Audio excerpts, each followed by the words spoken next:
Hi, my name's Nikolai, aka 56miner, and today we're unboxing our May premium box. This month's box is all about graphite. We'll go over the materials, talk a bit about value, and I'll share some tips and tricks that I picked up while working with everything. Let's get into it. For our surface this month, we have the SketchBox Signature Creamed Toned Paper. This mixed media paper has a slight tooth to it, which makes it perfect for dry medium, and it's going to be a cotton-based paper, so it's super absorbent.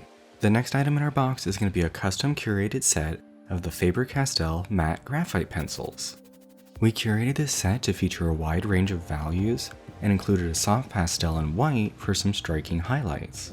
To sharpen our pencils this month, we have the Pacific Arc 2-hole sharpener, and for our eraser, we have the Faber-Castell Perfection Eraser Pencil, which will allow us to erase sharp details, and it also comes with a brush to help keep our workstation clean. Now, to get a better understanding of how our pencils look on the page, I've gone ahead and swatched out a small value scale.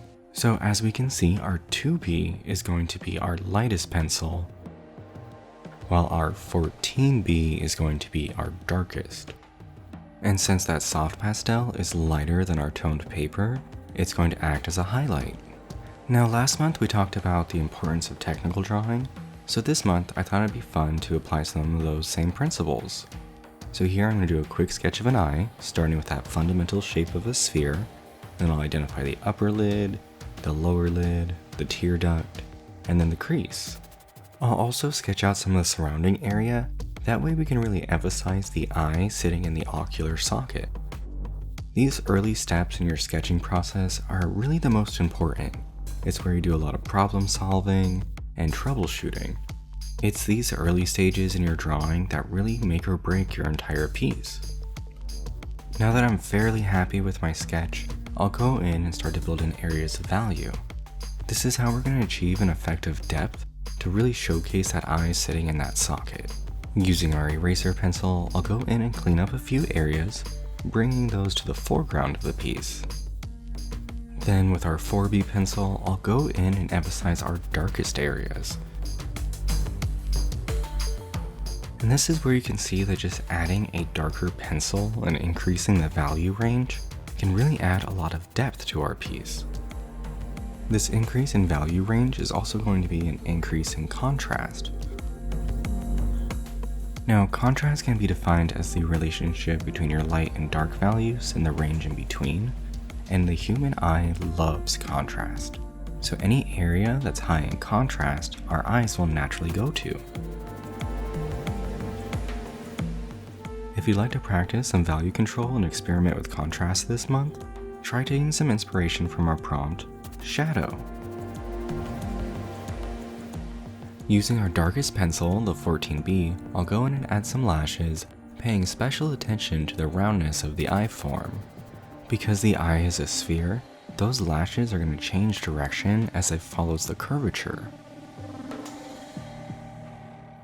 As a final touch, I'll go in with our soft pastel and emphasize the iris, as well as the highlight on our eye. This will help to increase the contrast and really elevate that sense of depth. Our next item in this month's box is going to be a bottle of SketchBox Signature Liquid Graphite. I really enjoy working in liquid graphite because it allows us the same value control as pencils, but we can use a more painterly approach with the medium. Now, before we can use our liquid graphite, we will need to remove the seal. So for this, you can grab a toothpick or a butter knife, and then just need to unscrew the top and remove that seal. Once the seal is removed, make sure to screw on that cap tightly, as we can use our cap as an applicator tip. Now, thanks to the consistency of our liquid graphite, you don't really need to squeeze too hard in order to get really nice consistent lines. And I really like to use it for zen doodling, just kind of filling the page and letting your mind wander. This is a great creative warm-up to get you in the right headspace. And I found that I can get the most consistent lines by keeping that tip parallel with whatever surface I'm working on. Let's grab our short-handled flat shader brush from Royal Lag Nickel, included in this month's box, and explore some of the painterly qualities of our liquid graphite. Using a dry brush, we can reveal some of the texture of our pad, and depending on how we hold our brush to the surface, we can get a variety of line widths and marks. By dipping our brush in a little bit of water, we can activate that liquid graphite and create some really smooth and subtle gradients. Simply by washing out your brush and reactivating that pigment, you can create some really nice transitions.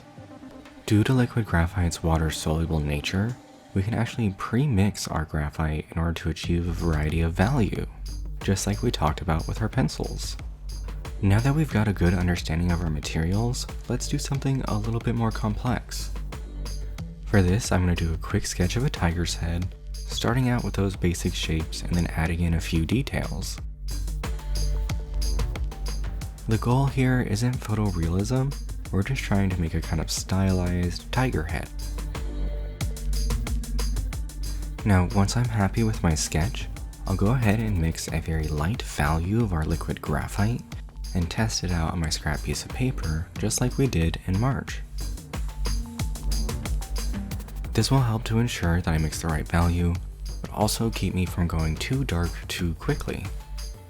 I'll use this lighter value in order to attribute form to our tiger's head, just like we talked about with our Pantone marker box.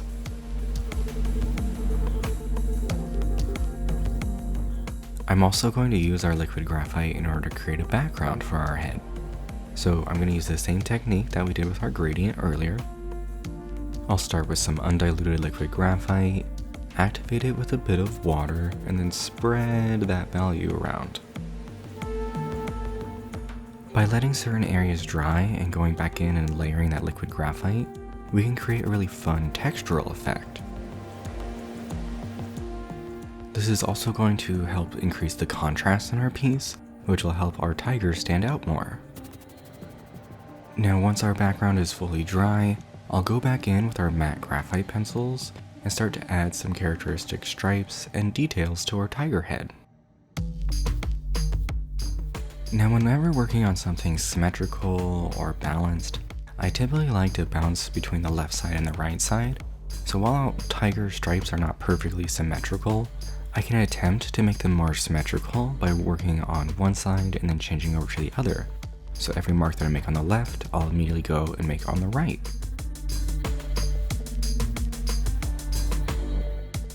And for the white areas of my tiger's face, I'm going to use that soft pastel to emphasize the eyes, the brow ridge, a little bit of the ears, and the muzzle.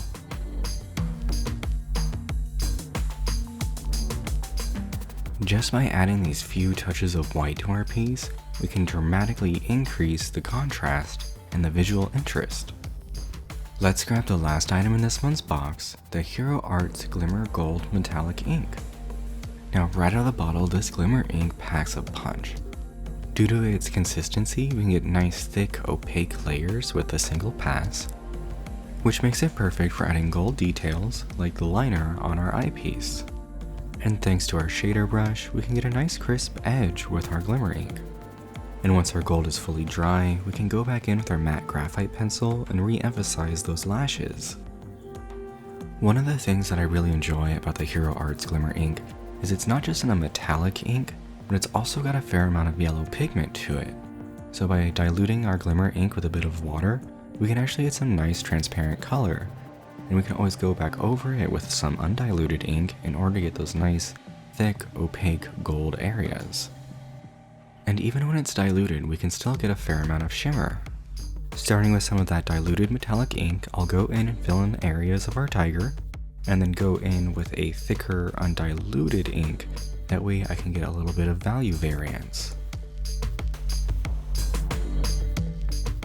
This will help to create a more three-dimensional effect and imply a bit more form on our tiger. Once that's fully dry, I'll go in with our pencils to emphasize some of our darkest areas, as well as build up some of the value in our background. Using some diluted liquid graphite, I'll go in and add some shadows to our tiger head, and add a few finishing details like the whiskers. And with that, our tiger is complete. Hope you enjoyed the video, learned a few things, and if you post your work online, make sure you use #SketchBoxMay. We love seeing what y'all create each month. And if you want to check out any of our previous videos, head over to our YouTube channel where you can like and subscribe. And I'll see you next month.